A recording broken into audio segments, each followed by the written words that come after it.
Subete ni kansha shimasu. Toriyama Sensei o aishimasu. Anata wa ai ni sabishiku naru desho.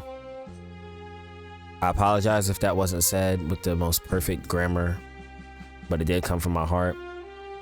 I've studied Japanese for a little bit now, and I know that I don't know everything, but I wanted to pay my respects properly. Toriyama has been the biggest influence, more so than even Masashi Kishimoto. Kishimoto Sensei has done a lot for me personally in the field of art and what you can do with art and what art can be considered, as well as anime and all of manga, you know.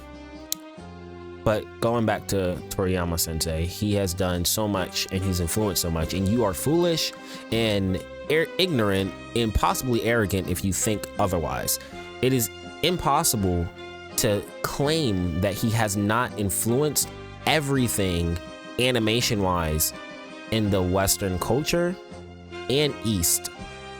He took something that was very, very frowned upon, something that was believed upon that you could not make into a career, art of any sort, really, unless it was like musical arts or you're painting or you're doing something that was more traditional. That was the only way. And Toriyama showed that you can have fun with it. You can have these amazing stories, great characters, world building, goofy people, goofy moments, and like everything doesn't always have to be serious. Art can be taken serious, but you can still have fun with it. I don't know, I'm just rambling about what he's done for me, at least what I've seen. You know, you might have a different viewpoint, standpoint, whatever. Side note here, looking back on the recording that I just did, I did want to insert this. Another really like a big major thing about it is like influence wise is Goku never gave up. No matter what he was going through, he never gave up. I could have did a little voiceover and like inserted this, but this is serious. Like he never gave up. And that alongside of characters from Oda Sensei like Luffy and Zoro, as well as Kishimoto Sensei, such as Naruto, Kakashi even. You know, Kakashi went through a lot of stuff where he wanted to just like, you know, his dad and all that extra stuff, and you know, he didn't give up. He ended up becoming a mentor of some sort. You know, it's all influential. But like back to Toriyama, you got Goku, Krillin, you know, he's like such a good friend that's always there, like literally just always there, got your back. And even when he feels like giving up, he doesn't give up because he knows that it's gonna help you, and he's always there. So really, the influences of his characters, like everything that he said, I guess I said this in the video, and if you haven't seen it, depending on whenever I add this little edit in here, you know, I said that too. It's just like the things that he said, because he wrote all of those characters' lines while he was writing and creating Dragon Ball Z, and all the other characters that he's created, you know, to just have fun and enjoy your life and take the adventure for what it is. So I apologize in the initial me recording it didn't just come to mind, because I was really just speaking from my heart, but I did want to make that known as well. And that also influences me to not give up and to keep moving forward, as I was constantly being put down in my life. So thank you for that. And like, your characters just they're so impactful, and I'm sure it's that way for a lot of other people. You know, everybody can be owed their own thing, but to me, he's influenced me by showing me how much there is in this world that's obtainable. Because when you really go back and look at his story, it's some of the most troubling things that you will hear in a mangaka's life. And there's a lot of people over in the West that can probably relate to it. So from me, and I mean, this is really hard because he's very influential for me. I just really want to say thank you. And as somebody that you've influenced as an artist, I want to make it known that your passing has influenced me to stop taking the numbers so serious, to stop taking everything else for granted, to stop thinking about everything that's not the art of content creation or the art of who I am, right? I love to express myself, and I've fought my family so much on who I am and not comparing me to this person or this person, even though I wear my influences on my sleeve, on my heart, and I try to give props when and where I can. You know, I'm just somebody that was always looked down upon in the family, around schools, in my work life. And I've always wanted to be somebody that was more expressive. I'm a little bit more animated than the average person, and I get really excited and hype over the things that I love. That's just who I am. But when it comes to making music or doing things on YouTube or Kick, Twitch, whatever, I've not always been the most genuine person. Sometimes I've taken the wrong route, but I'll always see something that's like wrong and I'll try to correct it and then like try to apply it to myself and try to do things better. I'm sorry if I've ever wronged anybody ever on this platform, music, anything. Like I really do try to do stuff the correct way. And sometimes I would literally just be ignorant to the fact of whatever the heck I was doing. But I don't want to get too sidetracked, but I do want to say it's influenced me. And it's been really hard for me to come back. I was going to stream a couple days ago. I was going to make a video a couple days ago, start editing stuff. And it just blew me back, like when everything happened. The Spider-Man 2 update had just happened. And I was just like, oh, I just posted on X. Everything feels so right now. It's so good. I can't wait to jump back in this adventure, basically, right? You know, like I was really happy. I was really joyful. And literally in a snap moment, I seen on my timeline from the official Dragon Ball X account, and I was like, whoa, this isn't real, but this is real. And then like I went through all these different stages of grief, it felt like, and it was tough. It was really, really, really rough. I don't know how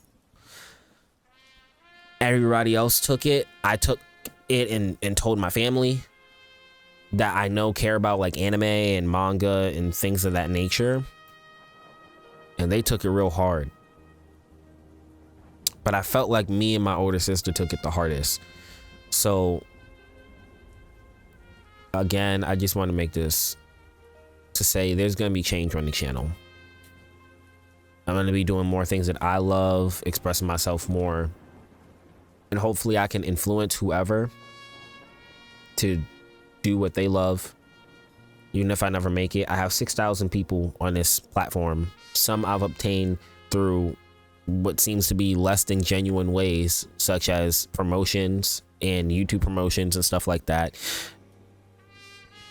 And as much as I take this whole thing serious as a business, I don't think that it's necessary for me to obsess over it. I'm thankful. I remember when my first goal with YouTube ever was to get 100 subscribers. And then there was somebody at my school that was kind of an ass. And he had 257 subscribers. Yeah, I remember exactly. Screw you, dude. Because he told me I would never get past him or get close to him. I wasn't funny. I wasn't entertaining. And from hindsight, maybe he was right, because everybody thinks differently about anything. So to him, sure, I'm everything that he said I was. I'm worthless. But for people out there that are dreamers, that care about their lives, that care about expressing themselves, that just want to have fun, or I just want to goof off after a long day of work, that's what this channel's for. And I'm sorry if I've ever made it otherwise. Akira Toriyama has taught me about expressing myself, and that's what I want this to be known as. He influenced how I've seen anime, not just from like, oh, I can do this and it can be an art form and I can make it or anything like that, but also just enjoyment. His characters were like flawless. They're flawed in perspective to other characters, but they just work so well for who they are. And they're like staples, and there's a lesson in everything that he created. It's not just Dragon Ball, you know? A lot of people only know him for Dragon Ball, and that's great. Some people will only know you for one huge standout thing. That's his most successful thing, right? But he had a Rayleigh-chan from, what was it, Dr.Slump or something like that. He had so many things. A lot of the video games y'all play. Dragon Quest, that was Akira Toriyama. I love Dragon Quest. So, I gotta wrap this up because my dog is misbehaving and got in the trash. I'm trying holding myself back from like crying, but no editing in this. Thank you. Bless your family.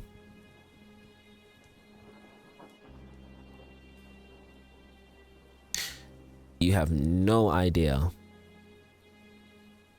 how many people you impacted. I feel like as humans, we could possibly have an idea. Sometimes we think that we know exactly what's going on when we become successful or something, and we lose sight of certain things. I don't know if he ever truly grasped. So I'm going to say you have no idea. But if you did, that's great. I hope that you're having a restful, peaceful afterlife. You have a lot of people on this planet that loved you, not just for the works that you created. You made real change and you made real impacts. Impactful works with your art and some of your sayings. Because you wrote and said all those things that every one of those characters said. So your sayings. So I hope you're up there on Kami's lookout, looking down and having a great laugh and good chuckle and thinking, yeah, I did all that. I meant to say King Kai, maybe Supreme Kai. I know he's up there watching down. I know. Because we all love you. Goodbye forever. And God bless you and your family. Thank you for everything once again. And for everybody that cares about me and this channel, there will be change in the attitude that I bring to the channel and everything else. Thank you so much for sticking with me. And I hope that I can be some sort of light and some sort of change and some sort of anything with everything and anything that I do. Stay safe out there. I'll see you in the next one.